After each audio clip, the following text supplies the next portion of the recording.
Magandang araw! Welcome sa Values Education 10. Ngayong araw, ating tatalakayin ang mga gampanin sa pagtugon ng sariling pangangailangan para sa kinabukasan.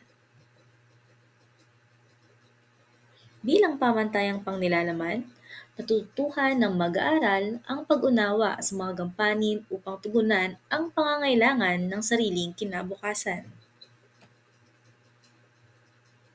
Bilang pamantayan sa pagganap, na isasagawa ng mag-aaral ang mga gampanin upang paghandaan ang pangangailangan ng sariling kinabukasan ayon sa kakayahan upang malinang ang pagiging matyaga.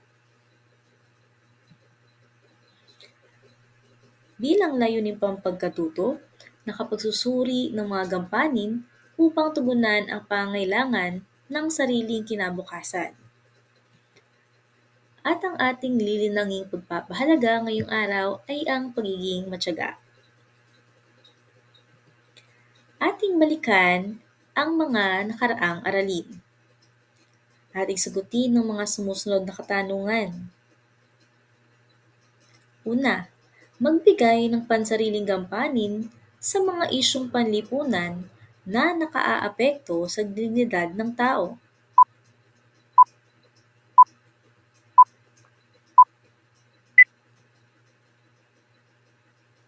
Pangalawa, magbigay ng wastong paraan ng pagtupad sa pansariling gampanin sa mga isyung panlipunan.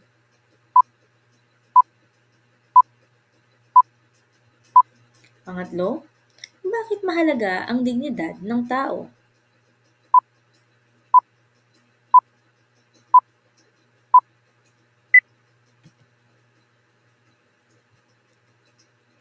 Kayo, ano ang nais ninyong gawin pagkatapos ninyong makapagtapos sa sekundarya? Ano ang kursong iyong kukuhanin sa kolehiyo?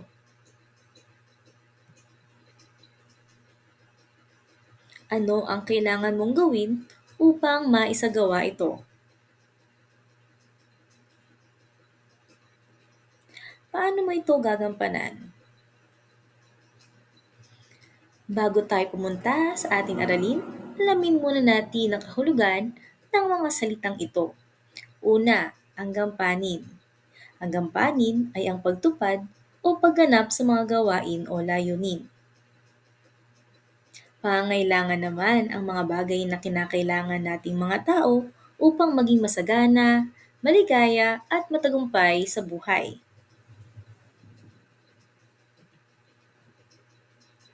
Panandaliang layunin ay ang mga layunin na natutugunan sa loob lamang ng maikling panahon.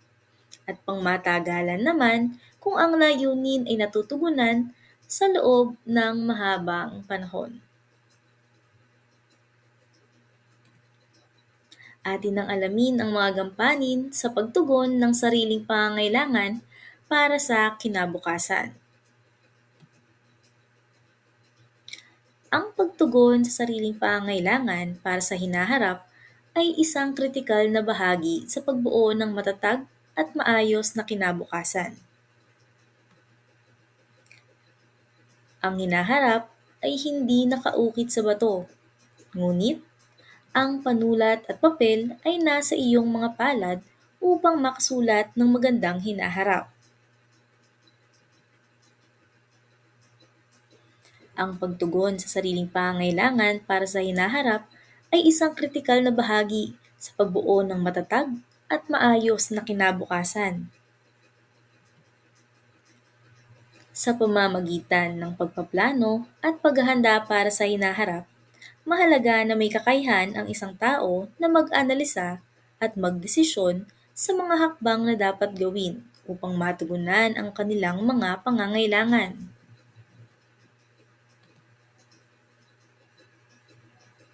Ang pagbuo ng maayos na plano ay pundasyon ng tagumpay at katiyakan sa buhay. Ito ay hindi lamang tungkol sa paghahanda para sa mga positibong aspeto ng hinaharap, kundi pati na rin sa pagharap sa mga hamon at pagsubok.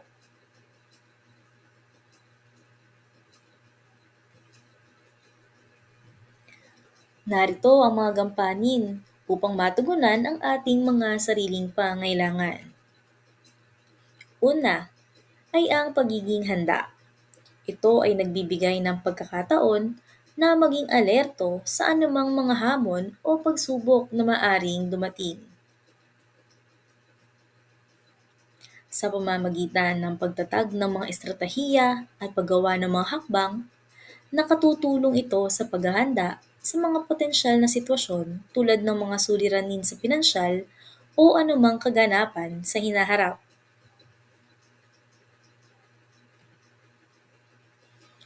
Pangalawa, pagtatakda ng layunin. Ito ay nagbibigay sa malinaw na hinaharap na naaayon sa iyong mga pangangailangan. Sa pamamagitan ng paglalatag ng mga konkretong gawain, mas madaling maaabot ang mga pangangailangan na ito sa tamang panahon. Ikatlo, pagiging kontrolado sa buhay. Ito ay kritikal sa pagtupad ng mga pangangailangan sa hinaharap. Ito ay nagpapahintulot sa isang tao na magkaroon ng disiplina, direksyon, at kakayahang harapin ang mga hamon ng may mahusay na pamamahala sa emosyon.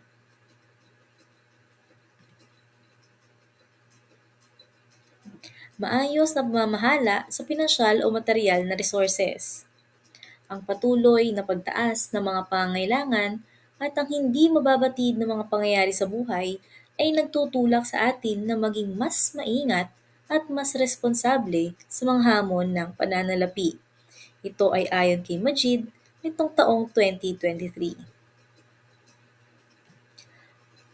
Ang pagiging mahusay sa pamamahala ng pera at iba pang materyal na yaman ay nagbibigay sa atin ng kakayahan na harapin ang mga hamon ng buhay ng may kumpiyansa at tiwala sa sarili. Ito ay hindi lamang tungkol sa pagtatakda ng limitasyon sa ating mga gastusin, kundi pati na rin sa tamang pamamahala ng ating kita, pag-iimpok para sa hinaharap, at paggawa ng mga estratehiya upang mapanatili ang ating pinansyal na seguridad sa gitna ng anumang mga pagsubok na maaring dumating. Sa pamamagitan ng tamang pamamahala sa ating pinansyal at materyal na mga resources, maaari nating higit na maunawaan at mapalakas ang ating kalagayan sa buhay.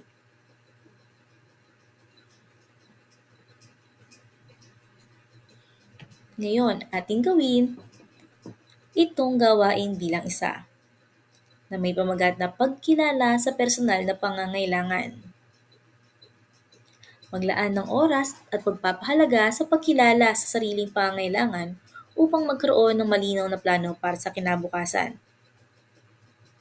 Suriin at tukuyin ang iyong mga personal na pangangailangan sa aspetong edukasyon, trabaho, kalusugan at pamilya. Pagkatapos, pag-isipan at magplano ng konkretong hakbang para maabot ang mga ito.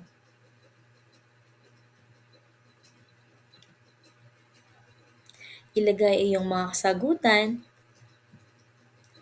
dito sa ating table.